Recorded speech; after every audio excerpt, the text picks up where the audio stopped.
मोहतरमा, बहुत बहुत शुक्रिया आपका कि आपने एक अहम मौजू पर मुझे बोलने का मौका इनायत फरमाया। और बड़े अफसोस की बात है कि बड़ी धूमधाम से हुकूमत की तरफ से इस बात को रखा गया, मगर 30 से ज़्यादा MP यहाँ पर मौजूद नहीं हैं। मैडम, पहले तो मैं वज़ीर आज़म की इस बात की मजम्मत करता हूँ और उनको बताना चाहूँगा कि जिना के बारे में उन्होंने जो कहा था, हम तो जिना के सख्त मुखालिफ है, इसलिए भारत को अपना वतन माने, मगर 42 में आपके प्यारे वीर और जिना की पार्टी ने नॉर्थ वेस्ट फ्रंटियर, सिंध और बंगाल में मिलकर हुकूमत चलाई और उस हुकूमत ने 1.5 लाख हिंदू और मुसलमानों को अंग्रेजों की फौज में शामिल कराया ताकि वो लड़े। तो किसी शायर ने अच्छा कहा था वजीर आजम के बारे में कि फरेब देकर जमाने को पारसा ना बनिए, इन्हें कहो कि वो बंदा बने खुदा ना बने, अमीर शहर यही चाहता या हजरत कि हमारी चीख गले में रहे सदा ना बने। दूसरी बात मैडम, हमारे वजीर दिफा जनाब राजनाथ सिंह साहब ने बड़ा ही अजीब व गरीब और तकलीफ दे बात कही उम्मुल मोमिनीन के बारे में और उम्मुल किताब के बारे में। उम्मुल मोमिनीन उनको कहते हैं जो हमारे प्रॉफिट मोहम्मद सल्लल्लाहु अलैहि वसल्लम की वाइफ हैं, वो हम तमाम मुसलमानों की माँ, हम उनको तस्वुर करते हैं, मगर हम उनकी इबादत नहीं करते, हम अपनी माँ की इबादत नहीं करते। उम्मुल किताब कुरान है, हम कुरान की इबादत नहीं करते, कुरान अल्लाह का बिजावा कलाम है।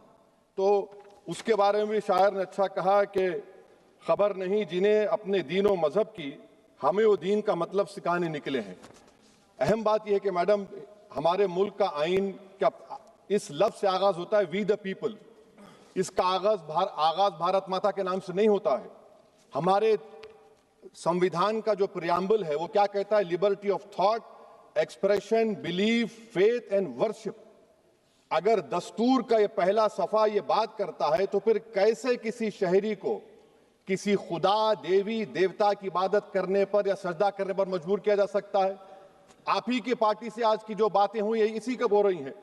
हमारे कॉन्स्टिट्यूंट असेंबली में मैडम एक मोहतरमा थी रोहिणी कुमार चौधरी ने एक तजवीज दी थी कि प्रियम्बल में किसी देवी के नाम से शुरू हो। उन्होंने खास तौर से वंदे मातरम का जिक्र किया, मगर उसको कबूल नहीं किया गया।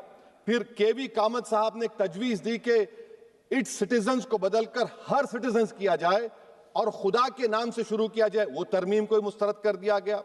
हमारे संविधान का उसूल यह है कि भारत क्या है, उसकी अवाम है, अवामी कानून की मुसन्निफ है, अवाम की मर्जी से सबसे बालातर है, अवामी हाकिम है। मुल्क किसी खुदा, देवी, देवता, मजहबी इलामत के नाम से नहीं चलता, ना मुल्क किसी एक मजहब की मिल्कियत है।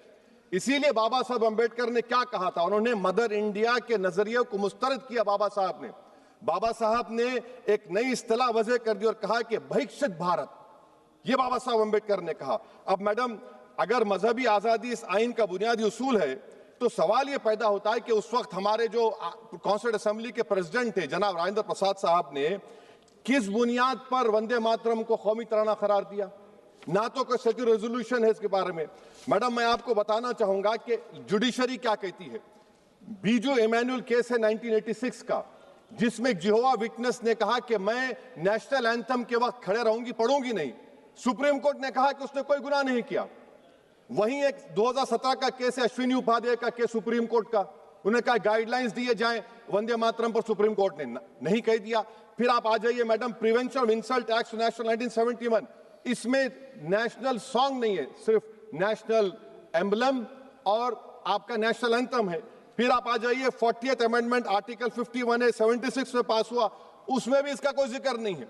मैडम, मैं आपके सामने बताना चाहूंगा कि हमारा भारत एक इसका मजमुआ क्या है।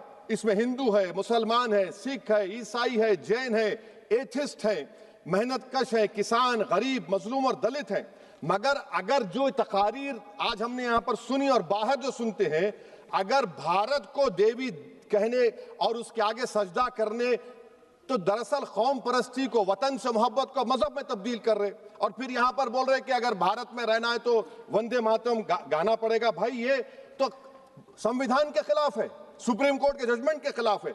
अगर वंदे मातरम मैडम कौमियत का मियार है तो फिर सवाल ये है कि हजरत मोहानी की कौमियत क्या थी जिसने इनकलाब जिंदाबाद का नारा दिया? अगर यूसुफ मेहरली ने quit India, Simon go back का नारा दिया तो उसकी कौमियत क्या थी? अगर हैदराबाद से मौलवी अलाउद्दीन जो मक्का मस्जिद का पहला मुजरिम है काला पानी में, और तूबेबाज खान जो मारकर लाश को लटका दिया गया था हैदराबाद में 8 दिन तक, उसकी कौमियत क्या थी? अगर इनायतुल्लाह काफी जो जिहाद का फतवा अंग्रेजों के खिलाफ दिया मुरादाबाद में, जब उनको 2 दिन में फांसी की सजा दी गई, और जब फांसी की सजा के वो जा रहे हैं तो इनायतुल्लाह मौलाना काफी की जबान पर क्या था? वो रसूलुल्लाह हमारे प्रॉफिट की नात पढ़ रहे थे। क्या पढ़ रहे थे? कोई गुल बाकी रहेगा ना चमन रह जाएगा, पर रसूलुल्लाह का दीन हसन रह जाएगा। तो उनकी कौमियत क्या थी? माल्टा की जेल में महमूदुल हसन, हुसैन अहमद मदनी 6 महीने माल्टा की जेल की ग्राउंड में पड़े रहे, उनकी कौमियत क्या थी?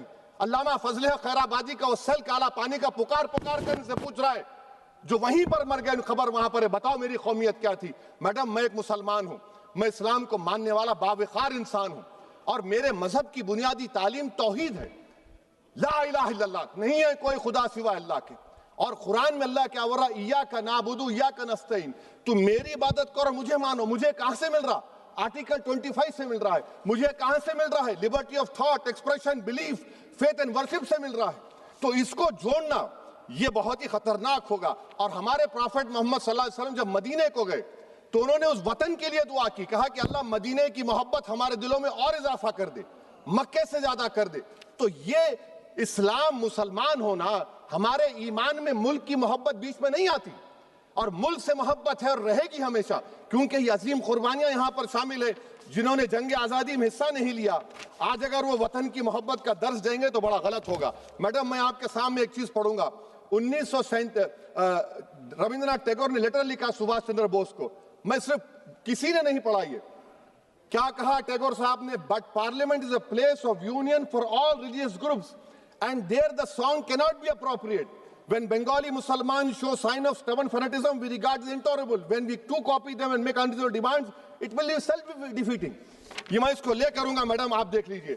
फिर दूसरी तरफ मैडम आप आ जाइए, मैं यहाँ पर बैठकर, हाँ, जितने तकारीर यहाँ पर हुए सब जनगण मन पर तनकीद किए।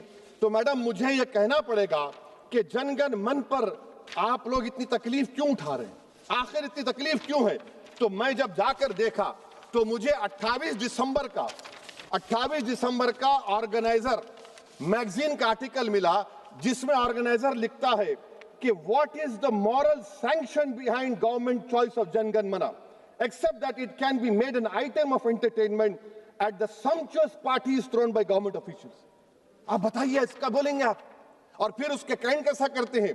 It will mean we can not love our motherhood. Madam please, it will mean that Vande Mataram is buried alive with the word Jangan Mana on the tombstone, for the tomb will also be of Jangan Mana of the will of the people. इस पर आप क्या बोलेंगे?